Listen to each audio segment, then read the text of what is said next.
Welcome to Consumer Shorthand classes. Ready for dictation? 5 seconds. Start. There is no doubt that economic development is the keynote of our policies and programs. Progress has to be made both in the agricultural as well as the industrial sector.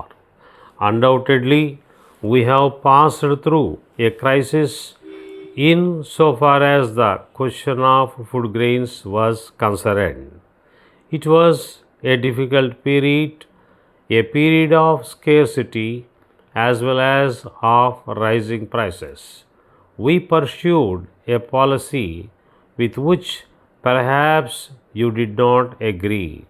I must be frank, the government did not get any cooperation from the trading community, especially in dealing with food grains, and we had therefore to adopt a particular policy of greater regulation and check.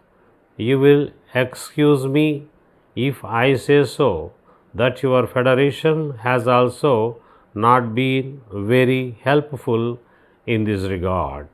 You just kept quiet, did not give proper advice to the trading community, and I once pointed it out to you when some of you were good enough to meet me.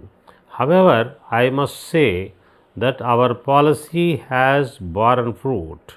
There were difficulties, but ultimately the dispatch of food grains on state to state basis has done the job of meeting the needs of the different states and of the country as a whole. I do not say that people had not to face difficult situations, and yet there was no alternative for the government but to adopt this technique. We have entrusted to each state government, especially the surplus states, to procure food grains or to purchase it either through the mills or through wholesalers or even directly where they find it necessary or where they can do it. And this procurement and purchase is going ahead in so far as rice is concerned. We have been able to procure 8 lakh tons of rice, if not a little more than that. I do not know whether we will be able to reach our target of about 20 lakh tons. We have had a very good rice crop, maybe of the order of 30 million tons.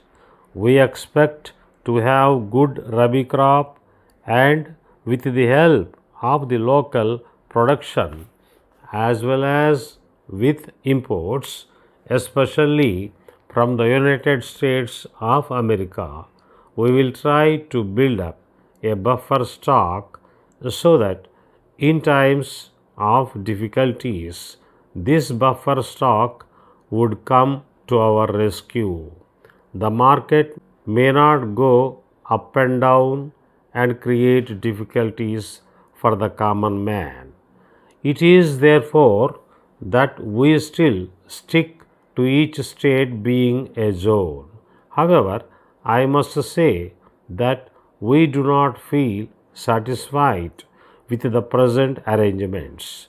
Either we must have bigger zones in the country or we must treat the whole country as one zone.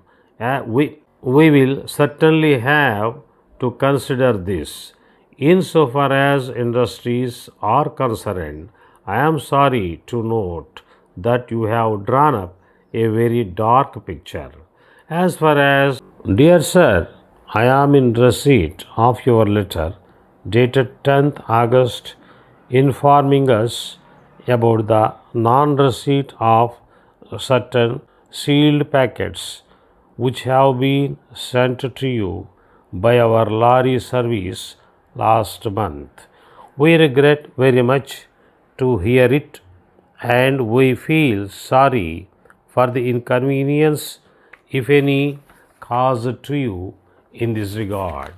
Immediately on receipt of your letter, we have made necessary enquiries with all the concerned.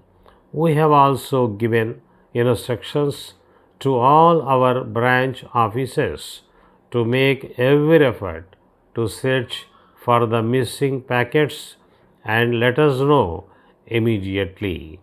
We are sure that the packets must have been unloaded at one of our branches by mistake, in spite of the care that we have taken while labeling them.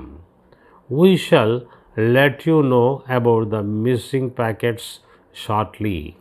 With regard to the mode of payment of the bill, we advise you to arrange the payment through the demand draft to be payable at our place. You may deduct the bank commission from the total amount payable to us. The postal charges to send the draft by registered post may, however, be met by you.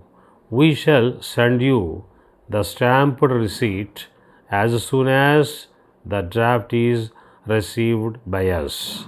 Yours faithfully.